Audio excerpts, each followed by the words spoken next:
हाँ, तो fourth number question देखो। अभी क्वेश्चन देखने में वैसा ही लग रहा होगा, बट देखो ध्यान से तो थोड़ा सा डिफरेंस है। क्या डिफरेंस है? यहाँ पे डिनोमिनेटर, यहाँ डिनोमिनेटर के अकॉर्डिंग चेंज करना है, और एक्सप्रेस 3/4, यहाँ पे क्या है 3/4, तो वैसा ही होना है। एक क्वेश्चन में करवाता हूँ, बाकी तुम लोग खुद कर लेना, ठीक है ना। तो जैसे पहले वाले को अगर हमें सॉल्व करना है तो पहले लिख लेंगे 3/4, है ना। पर अभी यहाँ पर 12 को डिनोमिनेटर के अकॉर्डिंग बनाना है, ठीक है ना। तो डिनोमिनेटर में क्या मल्टीप्लाई कर दें कि 12 आए? क्या मल्टीप्लाई कर दें डिनोमिनेटर में कि 12 आ जाए? 3 ना, क्योंकि 4 3 12 होता है, तो ऊपर भी हमें 3 से ही मल्टीप्लाई करना होगा। तो मतलब अब की बार पहले डिनोमिनेटर के अकॉर्डिंग चूज करेंगे, फिर न्यूमरेटर का लिखेंगे, और फिर यहाँ पे लिख देंगे 3 3 9, और ये कितना आ जाएगा 12, यही हमारा हो जाएगा आंसर, ठीक है। तो करो जल्दी से, अभी रुक जाओ। अच्छा 1 मिनट, ये वाला बताओ, थर्ड नंबर के लिए बताओ। पहले थर्ड नंबर के लिए 3/4 पहले लिख दिए, अब बताओ कि क्या मल्टीप्लाई कर दें? नीचे वाले में क्या मल्टीप्लाई करें? -4, और ऊपर वाले में -4 ही रहेगा, बराबर। आंसर क्या आ जाएगा? नीचे वाला 16 आ जाएगा, ऊपर वाला 12। ऊपर क्या, यहाँ पे डिनोमिनेटर को क्या करना है हमें? -16, तो यहाँ पे क्या आएगा? माइनस, ऊपर भी क्या आएगा? माइनस। हमको देखना नीचे ऊपर से कोई मतलब नहीं। हाँ नहीं, अगर इसमें से करने के बाद माइनस लग रहा है तो माइनस लगाना पड़ेगा, ठीक है ना, लगाना पड़ेगा। ऐसा नहीं कि यहाँ पे तुमको दिख रहा है कि 4 और 3 मल्टीप्लाई करने के बाद 12 आ रहा है, और प्लस माइनस माइनस आ रहा है तो माइनस नहीं लगाओगे। अगर प्लस माइनस माइनस आ रहा है तो माइनस लगाना पड़ेगा, हाँ, क्वेश्चन के अकॉर्डिंग, ठीक है, लगाओ। तो बताओ शिवांश, सेकंड वाले का आंसर कितना आया? 15/20 सही है। और फोर्थ वाले को बताओ? 21/28, ठीक है, ओके। तो अभी इस क्वेश्चन को सॉल्व करेंगे, देखो ध्यान से इधर। तो एक्सप्रेस इन स्टैंडर्ड फॉर्म, हमें इन रेशनल नंबर्स को स्टैंडर्ड फॉर्म में एक्सप्रेस करना है, दिखाना है। लेकिन उससे पहले समझना होगा कि स्टैंडर्ड फॉर्म क्या होता है ना। तो समझो, सबसे पहले समझो कि ये रेशनल नंबर है, तो ये p/q के फॉर्म में हो सकते हैं कि नहीं हो सकते? p/q के फॉर्म में हो सकते हैं, ठीक है। जो स्टैंडर्ड फॉर्म होता है हमारा, वहाँ पे जो रेशनल नंबर होते हैं, पहली चीज़ कि वो p/q के फॉर्म में होते हैं, ठीक है। दूसरी चीज़ क्या होता है कि जो डिनोमिनेटर है वो कभी भी निगेटिव नहीं हो सकता है। डिनोमिनेटर कभी भी निगेटिव नहीं हो सकता है। अगर निगेटिव होगा तो उसे हम पॉजिटिव बनाएंगे, ठीक है। और दूसरी बात कि डिनोमिनेटर और न्यूमरेटर में जो कॉमन फैक्टर है वो 1 के सिवा कुछ और नहीं होना चाहिए। 1 के सिवा कॉमन फैक्टर कुछ और नहीं होना चाहिए। सबसे पहले तो तुम मान लो, सबसे पहले मान लो, अगर हम केवल पहली कंडीशन को ले लें कि स्टैंडर्ड फॉर्म में डिनोमिनेटर जो होता है वो निगेटिव नहीं हो सकता है, केवल पहले वाले को माने, ठीक है, कि डिनोमिनेटर निगेटिव नहीं हो सकता है, तो क्या ये स्टैंडर्ड फॉर्म में है? नहीं है। क्यों? क्योंकि इसमें डिनोमिनेटर निगेटिव में है। क्या ये स्टैंडर्ड फॉर्म में है? है, क्योंकि इसमें डिनोमिनेटर पॉजिटिव है, निगेटिव नहीं है। हमने कहा कि क्यों, क्या ये है? ये भी है, और ये भी है, तो डिनोमिनेटर क्या होना चाहिए? पॉजिटिव। पहली चीज तो स्टैंडर्ड फॉर्म के लिए डिनोमिनेटर पॉजिटिव होने चाहिए। लेकिन मैंने तुम्हें बताया कि केवल एक कंडीशन से हम ये नहीं बता सकते हैं कि वो स्टैंडर्ड फॉर्म में है कि नहीं है, दूसरी कंडीशन भी है। और दूसरी कंडीशन क्या है कि न्यूमरेटर और डिनोमिनेटर में जो कॉमन फैक्टर है वो 1 के सिवा कुछ और नहीं होना चाहिए। सबसे पहले तो समझना पड़ेगा कि फैक्टर क्या है, क्योंकि फैक्टर ही नहीं समझोगे, है ना, तो फिर कैसे बताओगे कि वह स्टैंडर्ड फॉर्म में है कि नहीं है, या फिर कैसे कन्वर्ट करोगे।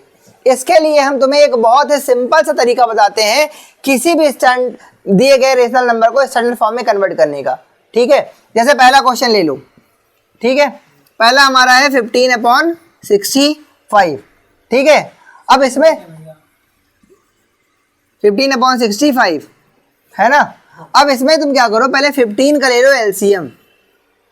15 का एलसीएम कितना आया 3, इधर हो गया 5, इधर आ गया 5, इधर आ गया 1, ठीक है ना। ये एलसीएम हो गया 15 का। तो 15 को हम क्या लिख सकते हैं, 3 × 5 लिख सकते हैं कि नहीं लिख सकते हैं, लिख सकते हैं। अब 65 का एलसीएम ले लो। चलो 65 का क्या आएगा, सबसे पहले ले लेंगे 5 से, है ना। 5 1 जा 5, 5 3 जा 15, और यहाँ कितना आ गया 13। तो 65 का हम क्या लिख सकते हैं, 13 × 5 लिख सकते हैं कि नहीं लिख सकते हैं, लिख सकते हैं ना। अब बताओ 5 5 को काट दो, 5 5 क्या कर दोगे, अगर कॉमन मिल जाएगा तो वो कट जाएगा। बचा क्या हमारे पास 13 3/, यही इसका स्टैंडर्ड फॉर्म है, ये इसका क्या है स्टैंडर्ड फॉर्म है। अगर कॉमन ना मिला तो ठीक है, कॉमन नहीं मिला तो फिर जो आएगा वही स्टैंडर्ड फॉर्म है, मल्टीप्लाई कर देंगे। हाँ फिर मल्टीप्लाई करके वही लिख देंगे, भाई आंसर हो जाएगा हमारा, ठीक है ना। फिर से वही वैल्यू आ जाएगी मल्टीप्लाई करके। हाँ तो फिर वही हमारा हो जाएगा स्टैंडर्ड फॉर्म। पर इस वाले केस में मतलब जहाँ पे माइनस होगा वहां पर ध्यान देने वाली बात है। जैसे कि मैं सेकंड वाले को भी बता देता हूँ, इसको भी देख लो क्योंकि माइनस वाले में कंफ्यूज ना हो, है ना। देखो ध्यान से यहाँ पे कि यहाँ पर सेकंड वाले में दिया हुआ है 33/-77। तो रूल के अकॉर्डिंग पहले हम 33 और 77 क्या कर लेंगे, एलसीएम ले लेंगे। तो 33 का एलसीएम कितना आएगा, पहले 3 से करेंगे 11 आ जाएगा, यहाँ 11 यहाँ 1 आ गया।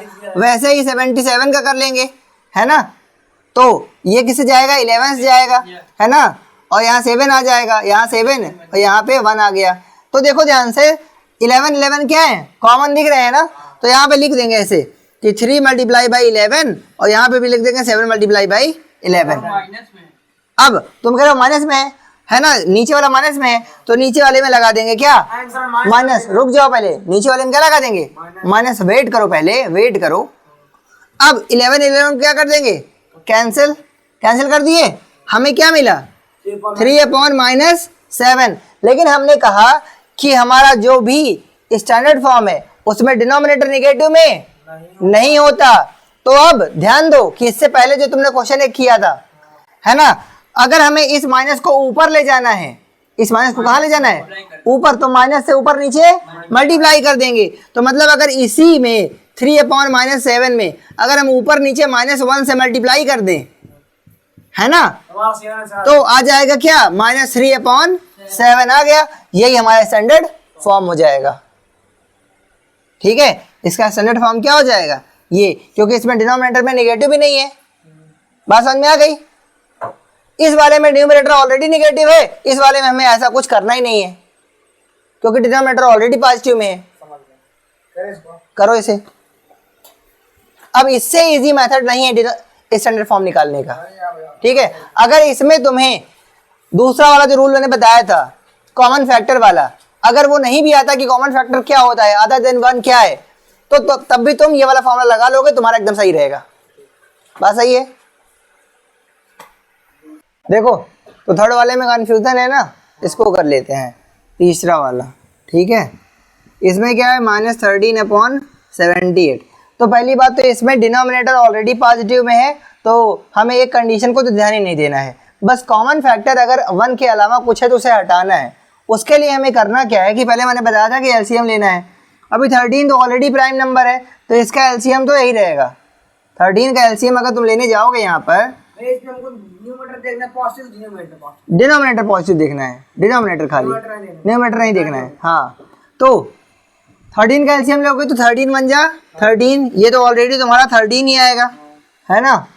पर अगर 78 का एलसीएम लोगे, 78 इसका एलसीएम लोगे तो 2 से पहले, है ना, 2 3 जा 2 9 जा 18, फिर 3 से करोगे कितना आएगा 3 1 जा 3 3 3 जा 9, फिर करोगे 13 से, फिर आ जाएगा 1, है ना। अब यहाँ पर देखो तो इसमें क्या आया 2 × 3 × 13, है ना। अब अगर यहाँ पे देखो तुम 13 13 काट दोगे तो क्या कहोगे, यहाँ कुछ नहीं बचा, बचा है ना यहाँ पे, क्योंकि मल्टीप्लाई 1 भी तो होता है, 1 भी तो लगा सकते हैं। तो यहाँ पे 13 13 कट गया, तो इसमें क्या बचा ऊपर वाले में 1, ऊपर वाले में क्या बचा 1, लेकिन ध्यान दो माइनस भी लगा था ना, तो -1 लगा देंगे। नीचे वाले में क्या बचा 2 3 जा और 6 1 जा 6, तो यहाँ पे कितना आएगा, तो -1/6 आ गया। ठीक है, डिनोमिनेटर पॉजिटिव ढूंढना है। अगर पॉजिटिव नहीं होगा तो उसे पॉजिटिव बना देंगे। कैसे बना देंगे? -1 से ऊपर नीचे मल्टीप्लाई करके। ठीक है, अभी कोई डाउट है उस वाले में? उसको कर लोगे ना फिर? तो ठीक है।